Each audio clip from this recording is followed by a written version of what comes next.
My family had long dreamed of adventures, of journeys we could share together, and then the day came when we decided to make our dream come true. It all started with a small remark at the dinner table. Why don't we go on a trip? It was an idea that sounded like an invitation to a world of new possibilities. Preparing for the trip was a real adventure. All family members eagerly chose the destination, made a list of things they would need, and studied maps, planning the route. There was a lot of laughter, sometimes even light arguments, but each step brought us closer to realizing our common dream. Finally, the day of departure arrived. The family gathered together at the car, full of excitement and joy.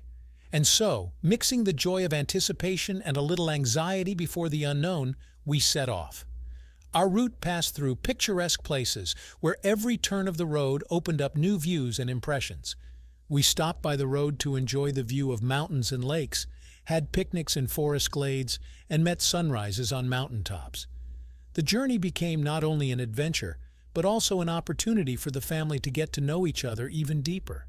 We shared our dreams and hopes, remembered funny cases from the past, and made plans for the future. But the most important thing was that I somehow saw my mother-in-law differently. My mother-in-law is a young 40-year-old woman. A woman at the age of 40 is the embodiment of feminine strength, grace, and wisdom. Her eyes represent the depth of experience and sincerity of feelings.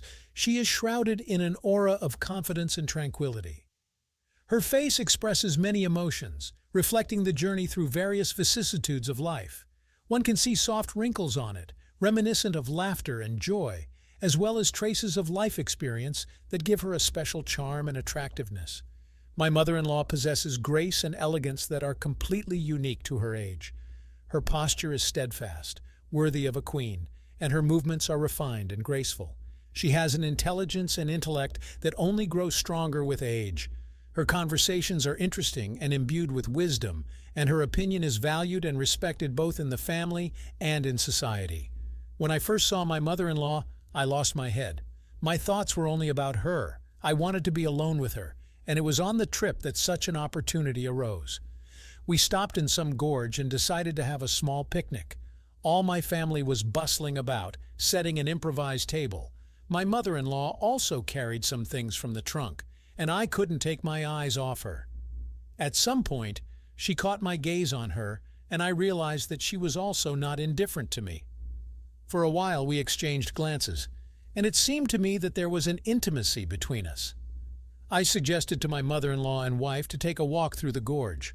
My wife refused, but my mother-in-law agreed with great pleasure. The path led us through soft moss and birdsong.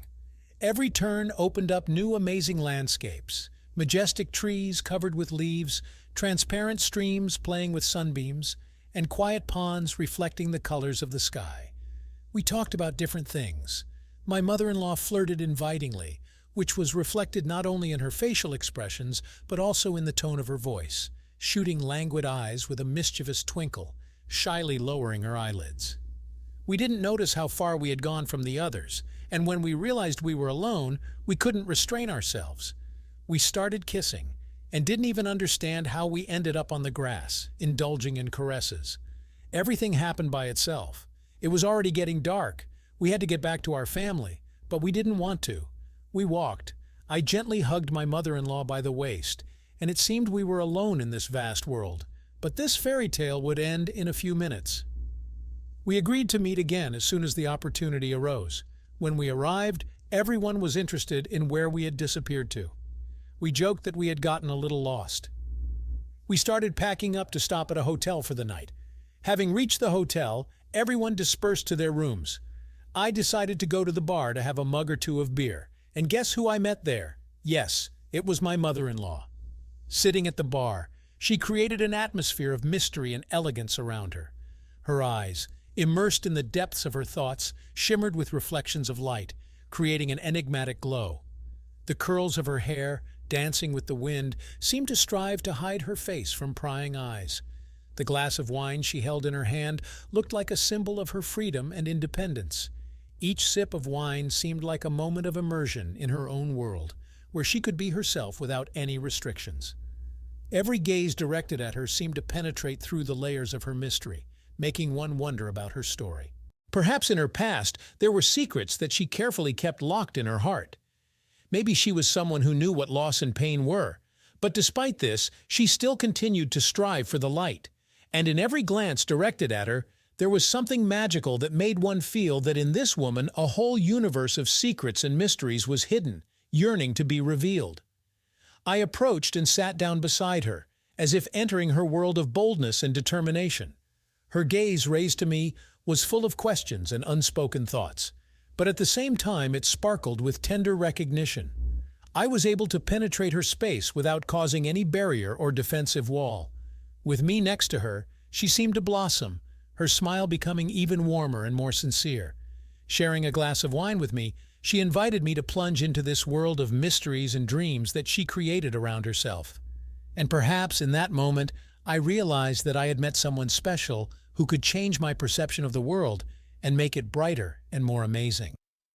After some time, we decided to take a walk around the hotel.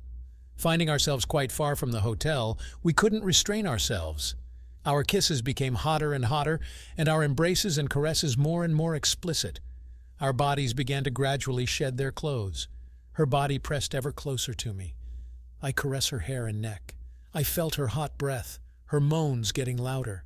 A shiver ran through my body as desire filled me. We could no longer restrain ourselves, our breath quickening, heart pounding wildly. She began to moan with pleasure, bodies trembling from the approaching climax. It's as if I want to devour her completely, the moans almost turning into screams. It tore us apart from the inside, a pleasant warmth spreading throughout the body. I whispered words of love to her, gently kissing her lips.